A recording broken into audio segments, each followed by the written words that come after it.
JFT Hindi 15 मई।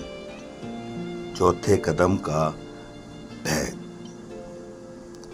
जब हम इस कदम को करने जाते हैं तो हम में से बहुतों को यह डर होता है कि हमारे अंदर एक राक्षस है जिसको अगर छोड़ दिया जाए तो वह हमारा नाश कर देगा। बेसिक टेस्ट पृष्ठ 26।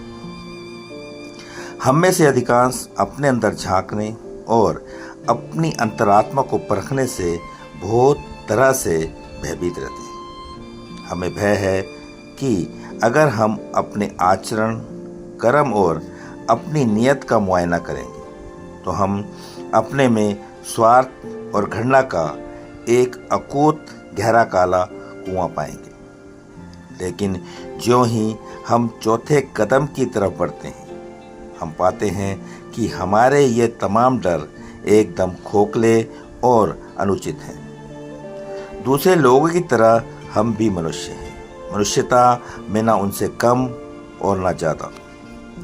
हम सभी अपने अपने व्यक्तित्व की कुछ ऐसी विशेषताएं रखते हैं जिन पर हम खास तौर से कोई बहुत ज़्यादा गर्व नहीं कर सकते।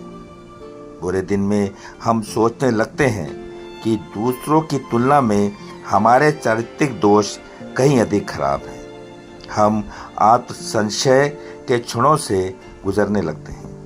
हम अपने इरादों पर भी सवालिया निशान लगा बैठते हैं।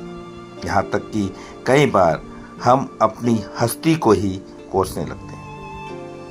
लेकिन अगर हम अपने साथी सदस्यों के चेहरे पढ़ें तो हम पाएंगे कि वे भी इसी तरह के आत्मसंघर्ष से जूझ रहे हैं। हम किसी भी अन्य से बेहतर हैं ना कमतर। हम केवल उसी को और उतना ही बदल सकते हैं जिसे हमने जितना कबूल किया है और समझा है। जो कुछ हमारे अंदर बहुत गहरे धंसा हुआ है उससे बराबर डरते रहने से कहीं बेहतर होगा कि हम उसे बाहर एकदम खुले में ले आएं। तब हमें डर नहीं लगेगा और फिर हम पूरी तरह आत्म चैतन्य होकर सुधार की दिशा में आगे बढ़ सकेंगे। सिर्फ आज के दिन मैं उससे डरता हूँ जिसे मैं जानता तक नहीं। मैं अपने मन के समस्त भयों को प्रकट करूँगा और उन्हें ख़त्म कर दूँगा।